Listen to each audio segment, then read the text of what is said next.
Over the last 30 years, the most cherished video games of old have spiraled into long-lasting franchises, telling stories through sequels and prequels that expanded on the tales that captivated players in their original releases. Many of these series evolved into legends of their own, creating a timeline of lore that kept their avid communities entrenched in the game's world. Few sparked more interest, more mystery, and above all, the imagination of the gaming world than the legend of Zelda.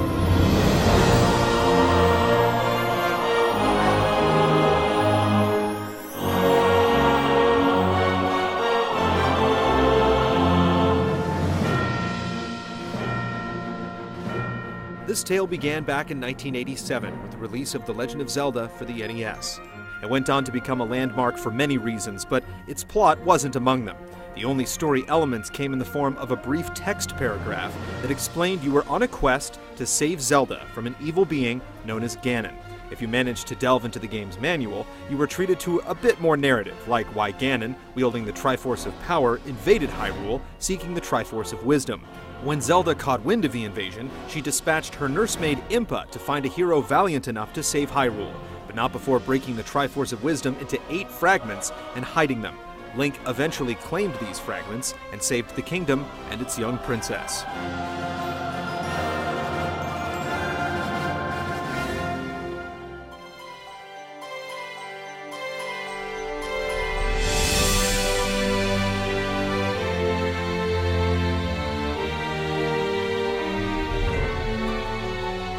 A little over a year later, Nintendo released a sequel, The Adventure of Link.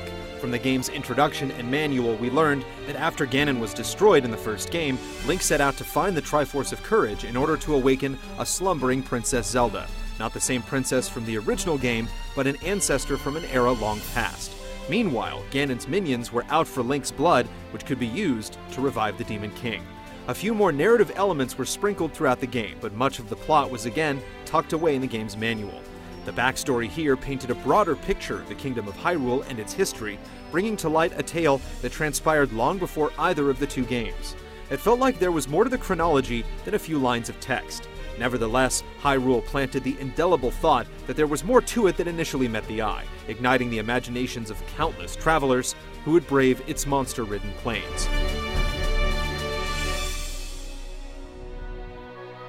The next game in the series proved to be a catalyst. It broke the serialized nature of the franchise and was branded as a prequel.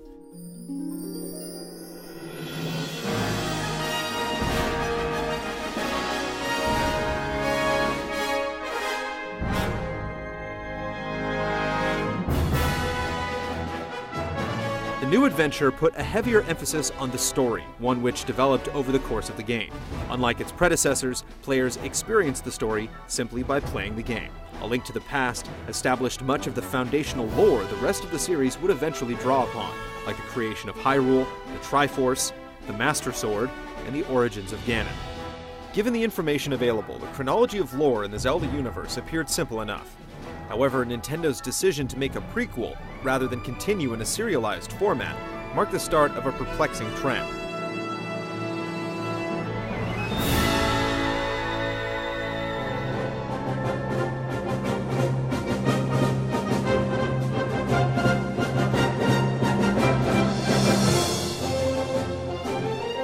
Zelda took a departure from the norm in Link's Awakening. While it did little to expand upon the Hyrule lore, it was a touching side story that gave us a rare glimpse into Link's personality. The legendary hero had set off to hone his skills after defeating Ganon in A Link to the Past, but on his return voyage, a maelstrom destroyed his ship. Link washed ashore on the mysterious Koholint Island, where a young girl named Marin rescued the lad and nursed him back to health.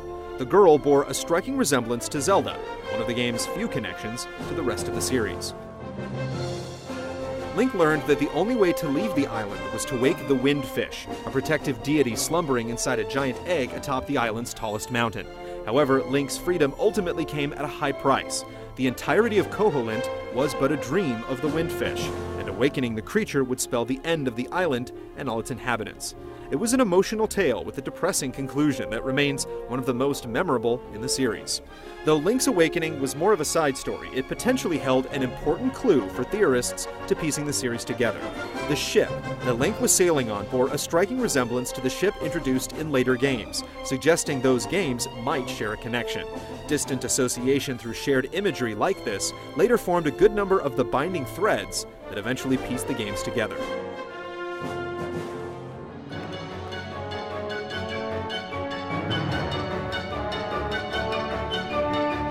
It was 5 long years before we returned to Hyrule.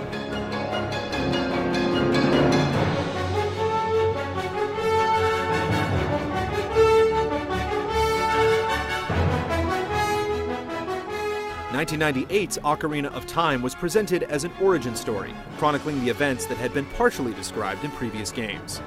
A young boy named Link set out with the means to stop the evil Ganondorf from claiming the Triforce with the aid of Princess Zelda, but their actions unintentionally triggered a sequence of events that ultimately led to the downfall of Hyrule.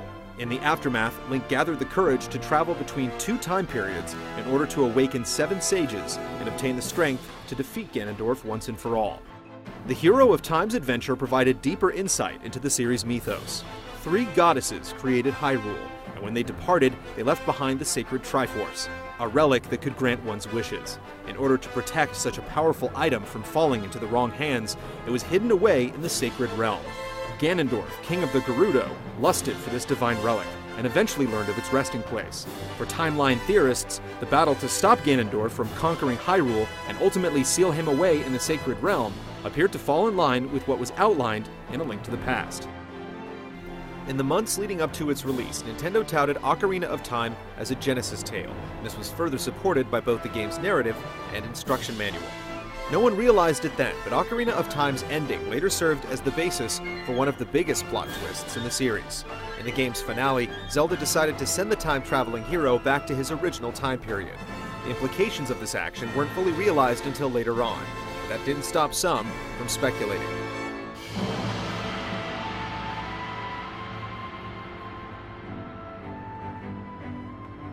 Given the facts, it wasn't difficult for fans to piece together the timeline. The Legend of Zelda was followed by Zelda 2, a direct sequel. A Link to the Past was a prequel to the NES classics, which was then followed by Link's Awakening. In an interview conducted in Nintendo Power, series creator Shigeru Miyamoto revealed what he had deemed to be the official order of The Legend of Zelda. This remark flew in the face of what fans had speculated. For the first time, there was controversy amongst those who believed in an established timeline, and this one quote would spark a decades-long debate about the tales of Hyrule. The plot would soon thicken.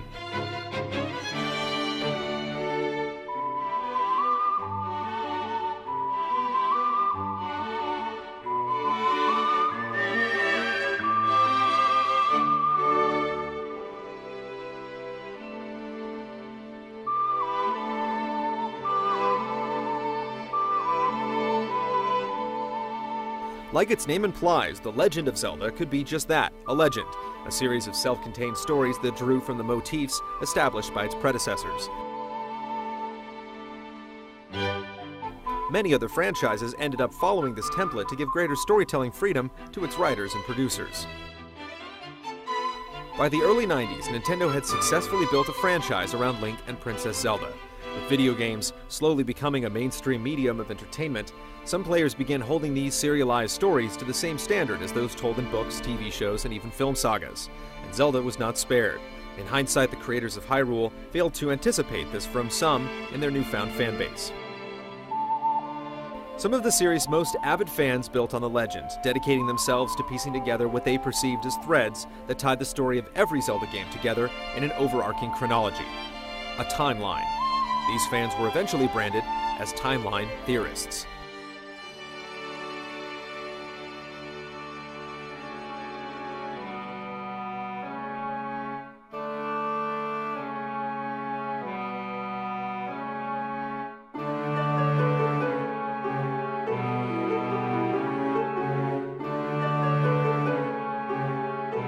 2 years later, Nintendo released a second Zelda game for the Nintendo 64, Majora's Mask.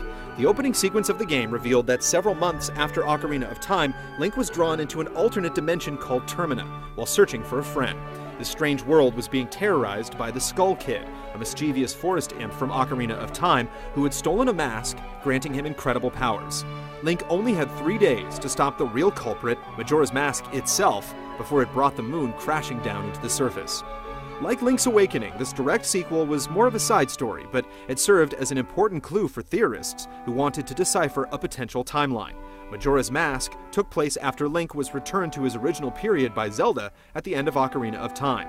This suggested to theorists that the events that led up to the point where Link was sent back in time were erased from history and were replaced by what transpired in Majora's Mask.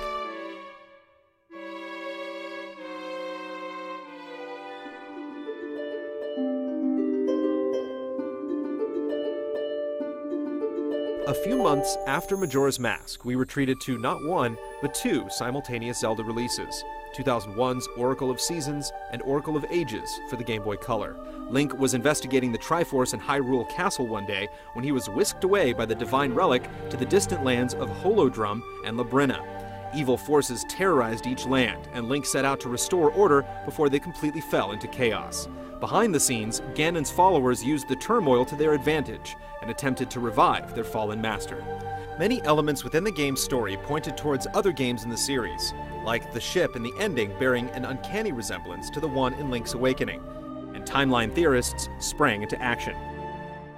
Since the Triforce was unified and in Hyrule Castle, the only two places where Seasons and Ages seemed to make sense were either after the adventure of Link or A Link to the Past, the only other times where the Triforce was complete. Since the game's placement in the theorized timeline was far from conclusive, it strengthened the case against the existence of such a timeline. Many believed that Nintendo was just making up the chronology as it went along.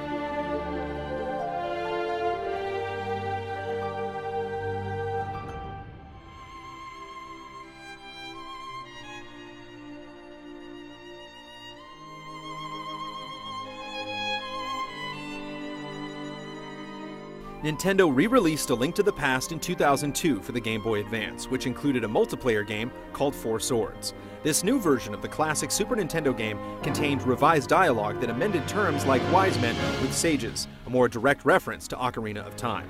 Nintendo claimed it updated the terminology in this version so it had a stronger connection with previous games. Additionally, Four Swords turned out to be a whole new game with a self-contained story. Link was on a quest to stop an evil wind mage named Vati, who was freed from his prison and was bent on destroying Hyrule. The plot appeared very simple and ambiguous enough that it could take place almost at any time by those who intended to build a Zelda timeline. However, series producer Eiji Aonuma made a comment that Four Swords was the oldest story in the series, and it took place even before Ocarina of Time. Until that comment, timeline theorists usually place the game at the end of their chronology.